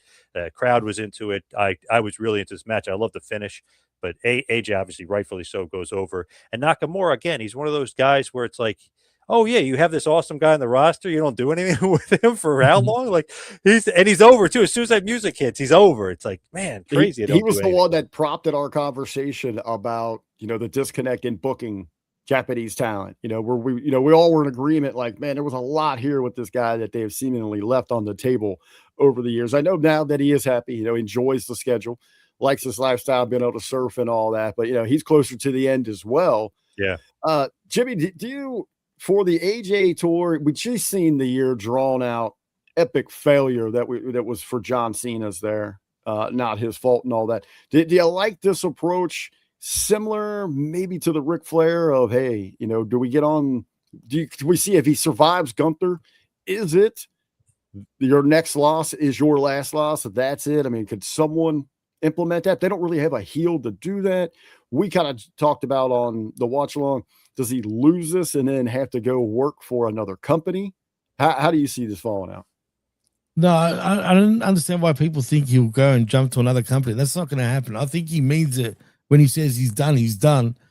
But I you know, know but for what? the story, I mean, for the purpose here, I mean, could he go back to TNA? Because on their debut, he said, "I have unfinished For the business." Hall of Fame induction, absolutely that will happen.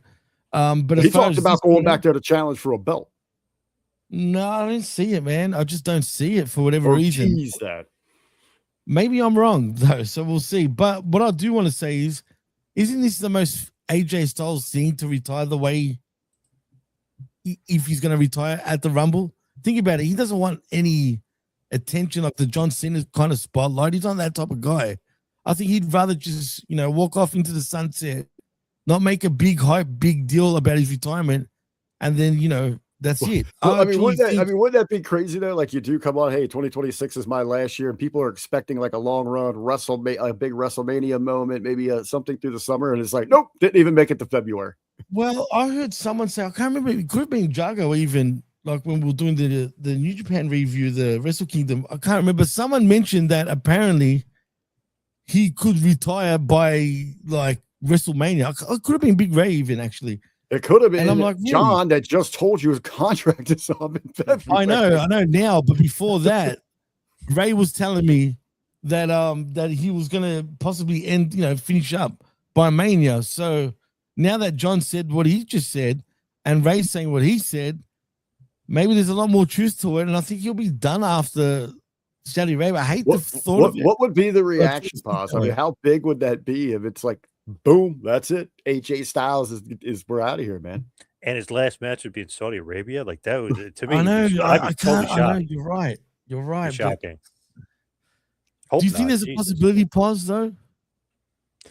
How would Gunther lose? That's the other thing. He just beat John Cena. Gunther can't lose either, unless it's some sort of schmaz. But they don't really do that on pay-per-view. So weird. Yeah, very weird. Kind of booked themselves into a corner here. They have literally, but it makes it intriguing. High stakes for sure. It's intriguing.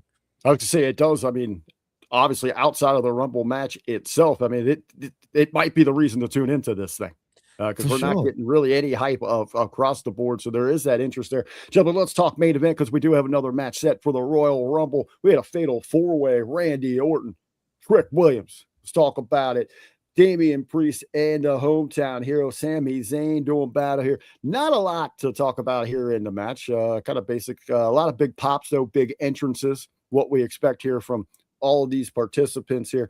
Sami Zayn gets the big win after cleaning up a mess. It's the hell of a kick in the corner on Damian Priest. Not a lot of flair around that finish. Boom, boom, boom, square right in that middle. Why it's cleared out. 1, 2, 3. Hometown hero going on the side to take on Drew McIntyre for the championship. Jimmy, go to your first real quick on the match and then give me some fallout here, man. What do you think Sammy's odds are of going over to the desert and grabbing that championship? I'm worried, man. I doubt it's going to happen. But as far as the match goes, and we'll get into that in a second, the match was, I don't know, man. I couldn't really get into it. Like, as we were doing the watch along, I knew, deep down, I'm sure most people knew it just had Sammy winning all over it. Not just because it was in Montreal, but the Saudi Arabia thing is a big deal. And it makes total sense for him to win that match, go off to Saudi, and now have a World WWE Championship match. But the thing is, could he win, guys? I mean, I doubt it, but I can also see it in Saudi Arabia, though, which is odd. And if he does win, is it just going to be like, say, I don't want to say a Kane run, if you remember when he first won the WWF Championship back in a King of the Ring, I think it was. If I remember back in 98 or 99 or whatever. Oh, yeah. Right. I'm not saying it's going to be one of those runs, but don't be surprised if he does get the belt and then Drew wins it back pretty quick. Is it safe bet, Paz, that Drew's going to WrestleMania as a champ, or could this be a transition? I feel like it's got to be some sort of transition, although he's awesome, and I would have no problem with him as champ for a long time. But I feel like he's more of a transitional champ just by Triple H's like booking pattern. But maybe he's going to break the pattern, and maybe we'll see it. Sammy better not freaking win. And I know they keep pumping up that he's 0-11 against Drew. The match itself, Paz, what'd you think? Just the match tonight. I liked it. The crowd was into it. Once the crowd's into it, I'm kind of into it. You know what I mean? Like it kind of enhances the match. It was perfectly fine. Trick, I like him. He's got potential. not that great in the ring, to be honest. I think it was interesting in this that he was the only heel, so he had a lot to carry in this, Yeah, especially for being the new kid on the block. Yeah. Yeah, is that too much for someone like him? You think? Well, man? he's got to go out there and learn, and he had a Oh, great yeah. learning opportunity here tonight. And going in, I thought this is Damian Priest's spot to take the pin. That's why he's in this thing. Kind of protects the others that are there. Interesting with Randy. Hey, Randy, we talked about it watch on. Randy and Trick might be an interesting program for WrestleMania to groom the youngster, really show him those ropes, big high profile spot there on that undercard. But yeah, we've got do more with Randy. He's going to challenge. Like, wouldn't you want to do more with Randy for Mania though? Wouldn't you give him more of a high profile? Where at? As we look at some things here. Anything Randy does. I think you're at a point though where Randy can do whatever he wants, and he's just Randy. He's going to get those cheers. He is evolved beyond babyface or heel. He's just Randy Orton doing Randy things. Right on that.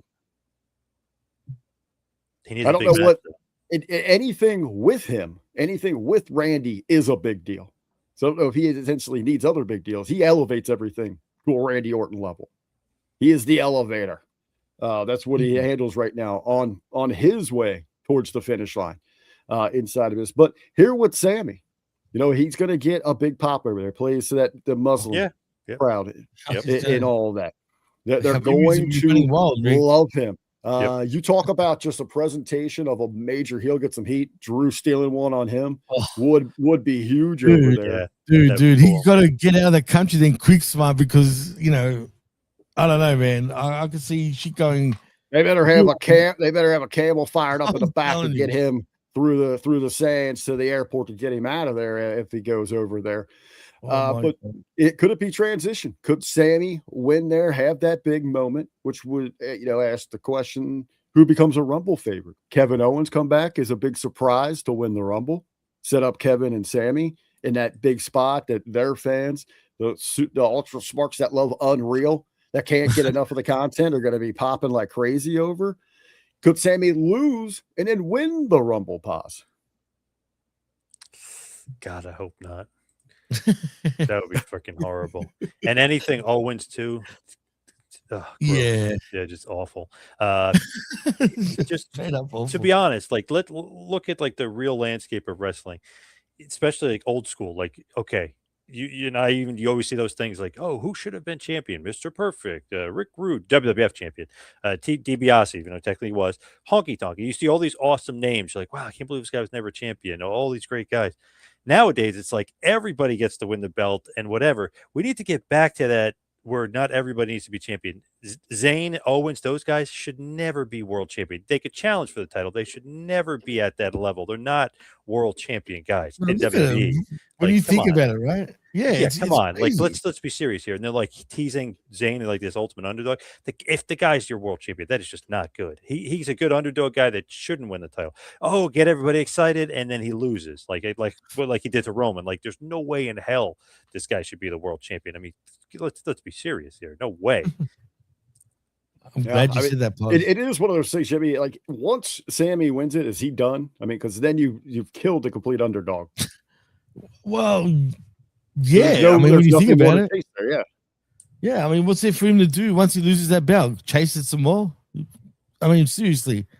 Like Poz said, man, and I'm glad someone like Poz actually said that, because a lot of people don't understand. Like the reason why wrestling was so big back in the days because we had those larger than life stars, and they were superheroes, man. And now you got dudes running around in shorts, overweight in shorts, and call themselves professional wrestlers. I mean, no offense to Kevin Owens, he's a great worker, great hand. Yeah. And he's very sensitive too. I'm fat, Kevin. All right. Jesus Christ. I said, I made a joke to him once. He blocked me on Twitter completely, straight away. So he's soft. I'll give him that. He is soft. But seriously, him and Zayn, like they're good workers, good hands, but it's like the world title, that's got to be something different. Like Cody, Drew, those guys, Orton, yes, I agree. Like guys like that, like come on, like you can't give everybody. And I even like Damian Priest. I know that's the world title is different, but I was like, man, I didn't see Priest even in that vein. That's like Rollins, Punk, those guys like in that vein, but not it's weird when they do stuff like that. It feels very forced, and it's like they're trying to use the title to get the guy over instead of the guy being over enough to be the chance. And it's not doing it either, that which is funny because look at him. That's why. Yeah. So you're right, ultimately, Oz. I agree with you, man. hurts in the end. I'd like to remind everybody next Saturday, we're going to be back at it 2 p.m. Eastern for the live watch along. Then we'll have another Smack Attack special breakdown of the Rumble for you to run through that all. Jennifer, before we get out of here, Jimmy T, I'll go to you on this thing. The Royal Rumble hype has been a royal fumble. There hasn't been any of it. We've got a week now to crank this thing up with programming.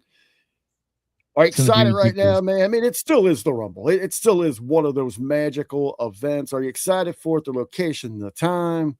Where are we at on this? What do they need to do to really pop Jimmy T? Well, first of all, the Rumble is my favorite event of the year usually. So that alone, I'm already looking forward to it. But the fact that it's in Saudi Arabia, or KSA, as Poz said, I don't know if we're going to get those. Are we going to get surprises, you think? Do you think Jericho is going to appear? Obviously. But the thing is, it doesn't have that same, even with surprises, that fan base. I know they're excited and they can get hot somewhat. It just doesn't, I don't know. It just doesn't do it for me. And that's the only thing. And wait till next year, guys, when Mania's over there. It's going to be a shit show. It's going to be flat. It's going to be flat. And it's going to really hurt the whole. I think that's going to be interesting. This vibe for Rumble is going to really set the tone. Let us have a sneak peek what that energy is going to be like for WrestleMania. I hope I'm wrong, but I want my 2 surprise entrants. I want Hacksaw Jim Duggan. I want the chant USA over there. Ben Hameen is out of the country right now. I've seen some photos. I don't know where he's at, but it looks glamorous. He might be at a resort over there in the kingdom. Pops, your expectations. You hyped, man. What do you want to see at the Rumble? Not really hyped at all. I feel like creatively they've been at a lull for quite a while. They haven't really pumped it up. You would figure this is when, all right, now we amp it up, and they didn't do that. So I guess, obviously Roman's going to be there. I just unpredictable. I really don't know who's going to win. That's the only kind of thing I'm looking forward to, is just the unpredictable factor of not knowing who's going to win. And I'm hoping a couple surprises. Jericho, he'd be nice. Maybe Powerhouse Hobbs, Royce Keys or whatever his name is. Like maybe him as a surprise. I just want a couple surprises. We were joking on that watch log. If they were going to debut him on the main roster, it should have been the night so that we would have seen him before his final collision, right? When the on collision tonight, right, on the tape version. Oh, right. Yeah. That's old school style. Yeah. Who was the Muslim character got cut from, just like cut out from under him? That'd be a great surprise. Even though he was Italian, but you know what I mean. Yeah. Him and Ben work together. He's upstate New York, right? If we can fly him in for that thing, that'd be a great surprise entrance. Oh man, I love that character. Now that I think back on it, it was way ahead of its time, but it was just too soon, probably. Well, kind of, you had terrorist attack over in Europe. Right, it was too much. Weird. It was too much, but I did like the idea of it. Weird ass timing. Gentlemen, I'm with you, man. I'm tapped, I'm kind of checked out on this year's Rumble. They've done nothing to get me excited. We don't really know who's in this thing. Even with the potential of the rumors I've heard about WrestleMania, none of those are doing anything for me. Like my interest is at an all-time low, but it is still the Rumble. It's still my favorite event. I agree with Jimmy T. My favorite event of the year. Probably going to spend quite a lot of time this week watching past Rumbles just to try to get myself amped up for this thing, because the surprises are going to be there. But as Pat said, this is going to be very telling of what WrestleMania is going to look like next year. Yeah. And business probably for the next year and a half. Are fans is this going to be that bubble bursting? If they hit their ceiling and their price gouging with this thing as they've turned their back on their traditional wrestling fan? That's the intrigue. That's the unreal draw of it right now. Yeah. Jimmy T. Hold on. We'll look at pause. Hit your plugs here. I usually skip over our stuff because at this time of the night, I'm ready to get the hell out of here. But we need to let everybody know where the 2-man power trip's at. All that cool stuff, all those great interviews, the business talk. When we can find out about follow what's coming up with that Bret Hart book, man. Everybody know where to follow you on. Yeah, pretty simple. Just follow me on Twitter and Instagram at 2-Man Power Trip, and you'll see all the latest and greatest from the 2-Man Power Trip show with Dr. Tom, the business show, Capital and Kayfabe, and even some updates on the Bret Hart book as well. So just follow me at 2-Man Power Trip. Yeah. For me, for about the next 48 hours, you can find me outside with a shovel because we have got the Arctic Death here. Tosh, you getting hit with this? You getting snow yet? Not yet, but soon. A couple hours. We got it here. It's already hit us here. Damn it. Oof. Jimmy's I've never grilling felt out for Australia Day. It's summer down there. Jimmy, do your thing. Well, on Monday, tomorrow, it's Australia Day, which is equivalent to your 4th of July. So, yeah, it's a day off for everybody here. But anyway, you can follow me on the PWC network and also at DJ Mass Effects. But, you know, Twitter's locked me out of my own account. Thank you, Twitter and Elon. But anyway, also look out for Like a Raw Tuesday morning, 11 a.m. with myself and Big Ray Hernandez talking all things Raw. And tomorrow morning at 11 a.m. Eastern, it is Direct Gidge with myself, the Professor, and the Vet, where we talk all things AEW. So look out for that. And yeah, so I think that's a wrap. In saying that, how old is Australia? Not that old. It's a lot younger than the US, actually, by the way. When did you guys transition from criminal compound to country? Well, being of a Greek background, I had nothing to do with that, actually. My family came by plane, not by not by any ships or anything like that. But we're just over 100 years old, believe it or not. Wow. I mean, yeah, probably almost 120 years old, somewhere along those lines. So we're pretty young. Pause. Did you know that the Greeks invented sex? Yeah, Whoa. from behind, right? Yeah. The Greeks invented sex, and then years later, the Romans introduced it to women. You know what's funny? You know where the first lesbians came from? Believe it or not? From the island of Lesbos, apparently. I'm not kidding. Under? No, in Greece. I'm talking about. It's called Lesbos. Look into it. It's a fun fact. I'm actually going to go Google that immediately. Yeah, it's like, don't tell Rick that. Oh, boy. But in saying that, I am Jimmy T. He is R to the B to V. And he is John Paz from the Two-Man Power Trip. And you've been listening and watching the Smack Attack live right here on Hameen Media Group's YouTube channel. And of course, check out our Patreon at hameenmediagroup.patreon.com. Till next time, peace out and see yous. They're going to have the next Evolution pay-per-view in Lesbos. They should, actually. Anyway, see yous later.